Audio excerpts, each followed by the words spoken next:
Welcome to Krish vlogs. ഇന്നത്തെ വീഡിയോയിലേക്ക് എല്ലാവർക്കും സ്വാഗതം. സോ ഇന്ന് എന്താണ് ത്രെഡ്സ്? ത്രെഡ്സും ട്വിറ്ററും തമ്മിൽ എന്തൊക്കെയാണ് ഡിഫറൻസ്? ട്വിറ്റർ ഉപയോഗിക്കണോ ത്രെഡ്സ് ഉപയോഗിക്കണോ? ഇതെല്ലാം ഇന്നത്തെ വീഡിയോയിലൂടെ നമുക്ക് പരിചയപ്പെടാം. വീഡിയോയിലേക്ക് പോകുന്നതിന് മുമ്പ് എല്ലാവരും ചാനൽ സബ്സ്ക്രൈബ് ചെയ്യുക, ലൈക്ക് ചെയ്യുക, ഷെയർ ചെയ്യുക. അപ്പോൾ നമുക്ക് വീഡിയോയിലേക്ക് പോവാം. ഇൻസ്റ്റാഗ്രാം ത്രെഡ്സിനെ കുറിച്ച് പറയുന്നതിന് മുമ്പ് നമുക്ക് ട്വിറ്ററിനെ കുറിച്ച് കുറച്ച് കാര്യങ്ങൾ പറയാനുണ്ട്. കാരണം ട്വിറ്റർ ഇലോൺ മസ്ക് എടുത്തതിന് ശേഷം കുറെ ചേഞ്ചസ് വരുത്തിയിട്ടുണ്ട്. ഫസ്റ്റത്തെ ചേഞ്ച് എന്ന് വെച്ച് കഴിഞ്ഞാൽ വെരിഫൈഡ് അക്കൗണ്ട്, അൺവെരിഫൈഡ് അക്കൗണ്ട്, പിന്നെ കുറെ പേരെ പറഞ്ഞു വിട്ടു, പിന്നെ കുറെ കോൺട്രവേഴ്സീസ്. അതുകൊണ്ട് തന്നെ ട്വിറ്റർ വളരെയധികം ഡൗൺ ആയിട്ടിരിക്കുന്ന ഒരു സമയമാണ്. ഈ ഒരു സമയത്താണ് ഇൻസ്റ്റാഗ്രാമിന്റെയും ഫേസ്ബുക്കിന്റെ ഒക്കെ പാരന്റ് കമ്പനിയായ മെറ്റ പുതിയൊരു ആപ്ലിക്കേഷൻ ലോഞ്ച് ചെയ്യുന്നത്, ഇൻസ്റ്റാഗ്രാം ത്രെഡ്സ്.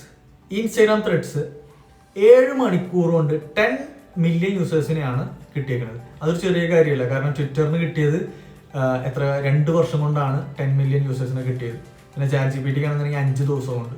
ഇതൊരു ചെറിയ കാര്യമല്ല, ഇതൊരു വലിയൊരു വിപ്ലവം തന്നെയാണ്. സോ അതുകൊണ്ട് തന്നെ എന്താ പറയുക, ചിലപ്പോൾ ഒരു ട്വിറ്ററിനെ റീപ്ലേസ് ചെയ്യാൻ കെൽപ്പുള്ള ഒരു ആപ്ലിക്കേഷനാണ് ഇൻസ്റ്റാഗ്രാം ത്രെഡ്സ്.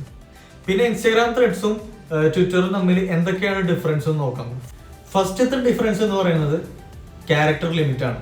ത്രെഡ്സിൽ 500 ആണ് ക്യാരക്ടർ ലിമിറ്റ്, ട്വിറ്ററിൽ 280 ആണ് ക്യാരക്ടർ ലിമിറ്റ്. പിന്നെ രണ്ടാമത്തെ ഡിഫറൻസ് എന്ന് പറയുന്നത് വീഡിയോയുടെ ലെങ്ത് ആണ്. വീഡിയോയുടെ ലെങ്ത് ത്രെഡ്സിൽ 5 മിനിറ്റ്സ് ലെങ്ത് വരെയുള്ള വീഡിയോസ് നമുക്ക് ത്രെഡ്സിൽ അപ്ലോഡ് ചെയ്യാം. ട്വിറ്ററിലാണെന്നുണ്ടെങ്കിൽ 2 മിനിറ്റ് 20 സെക്കൻഡ് ഉള്ള വീഡിയോസ് അപ്ലോഡ് ചെയ്യാൻ പറ്റുള്ളൂ. പിന്നത്തെ ഡിഫറൻസ് എന്ന് വെച്ച് കഴിഞ്ഞാൽ ത്രെഡ്സിൽ ലൈവ് സ്ട്രീം ചെയ്യാൻ പറ്റില്ല, എന്നാൽ നമ്മുടെ ട്വിറ്ററിൽ ലൈവ് സ്ട്രീം ചെയ്യാൻ പറ്റും. പിന്നെ അടുത്ത ഡിഫറൻസ് നോക്കുകയാണെന്നുണ്ടെങ്കിൽ ഹാഷ്ടാഗ് ഇപ്പോൾ ഇൻസ്റ്റാഗ്രാം ത്രെഡ്സിൽ ഇല്ല, ബട്ട് ട്വിറ്ററിലുണ്ട്. പിന്നെ എന്ന് വെച്ച് കഴിഞ്ഞാൽ പോൾസ് ഇതിൻ്റെ അകത്ത് നമ്മുടെ ഇൻസ്റ്റാഗ്രാം ത്രെഡ്സിലുണ്ട്, ട്വിറ്ററിലില്ല. ഇതൊക്കെയാണ് മെയിൻ ഡിഫറൻസ് ആയിട്ട് പറയുന്നത്. പിന്നെ വേറൊരു കാര്യം ഇൻസ്റ്റാഗ്രാം ത്രെഡ്സിൽ പറയാനുള്ളത്, ഇൻസ്റ്റാഗ്രാമിൽ ഓൾറെഡി വെരിഫൈഡ് ആയിട്ടൊരു അക്കൗണ്ട് ആണെന്നുണ്ടെങ്കിൽ ത്രെഡ്സിൽ വരുമ്പോൾ ഓട്ടോമാറ്റിക്കലി വെരിഫൈഡ് വരും. പിന്നെ നിങ്ങൾ ത്രെഡ്സിലേക്ക് മാറുന്ന സമയത്ത് എന്താ പറയുക, ഇതൊക്കെ യൂസേഴ്സാണ് ഇൻസ്റ്റാഗ്രാമിൽ ഫോളോ ചെയ്ത് എല്ലാവരെയും ഫോളോ ചെയ്യാനുള്ള ഓപ്ഷൻ ഉണ്ട്. പിന്നെ നമുക്ക് സെയിം പ്രൊഫൈൽ പിക്ചർ ആയിരിക്കും. പക്ഷെ നമുക്ക് എന്താ പറയുക, സെയിം പ്രൊഫൈൽ പിക്ചർ വേണ്ട, ഇൻസ്റ്റാഗ്രാം ത്രെഡ്സിൽ വേറൊരു പ്രൊഫൈൽ പിക്ക് വെക്കാന്നുണ്ടെങ്കിൽ അതിനും സാധ്യമാണ്.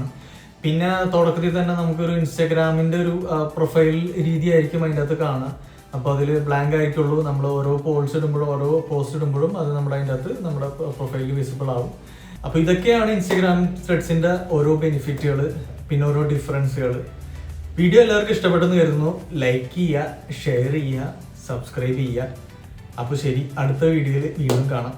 ശരി, ബൈ.